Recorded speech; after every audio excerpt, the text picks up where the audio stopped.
Benita qëndron e ulur, duke reflektuar mbi situatën dhe sjelljet e Albës.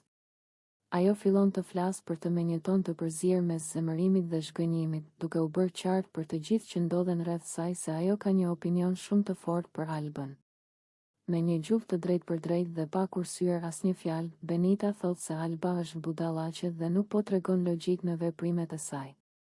Ajo thekson se ajo ka ikur truri, duke nënkuptuar se mënyra se si Alba vepron nuk ka asnjë bazë të arsyeshme dhe duket krejtësisht e paorganizuara. Benita nuk e lë këtë thjesht si një kritik të vogël, ajo shpreh mllefin e saj dhe shqetësimin për mënyrën se si Alba po ndërvepron me të tjerët. Për të, kjo nuk është thjesht sjellje e paqëndrueshme, por një mungesë e thellë arsyetimi që duhet të adresohet.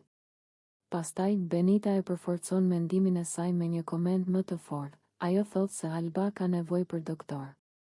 Fjalët e saj nuk janë thjesht ironike, por përdoren për të treguar se ajo mendon se veprimet e Albës janë kaq të çrregullta saqë nuk mund të kuptohen pa ndihmë profesionale. Në mënyrë të qartë, Benita e paraqet situatën si diçka serioze dhe dramatike, duke e bërë bisedën të zgjasë dhe të duket më e rëndë. Ndërkohë, Benita vazhdon të shpjegojë shembujt që e kanë bërë të mendojë kështu. Ajo përmend disa momente kur Alba ka bërë veprime të papritur, pa menduar për pasojat, dhe tregon se si këto veprime kanë krijuar tension midis banorëve dhe kanë bërë që situata të jetë e vështirë për të gjithë.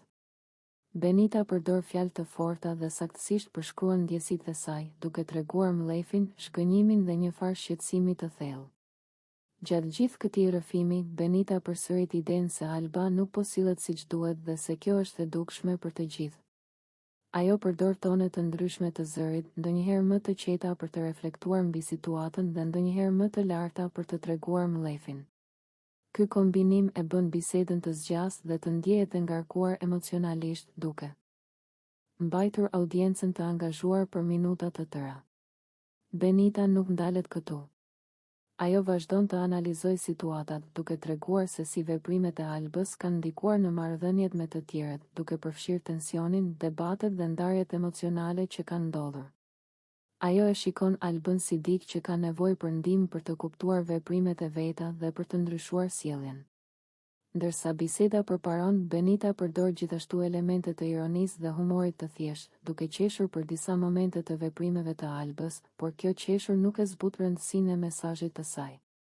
Ajo përsërit fjalët kryesore, budallaqe, ikur truri dhe ka nevojë për doktor, duke e bërë bisedën të duket më dramatike dhe duke i dhënë audiencës një ritëm të qëndrueshëm për një video që zgjatë më shumë se 5 minuta. Në fund, Benita qëndron e vendosur në qëndrimin e saj. Ajo duket e qetë, por e vendosur dhe e sigurt për mendimin e saj. Fjalët e saj mbeten të forta dhe emocionet e saj të përziera mes mllefit të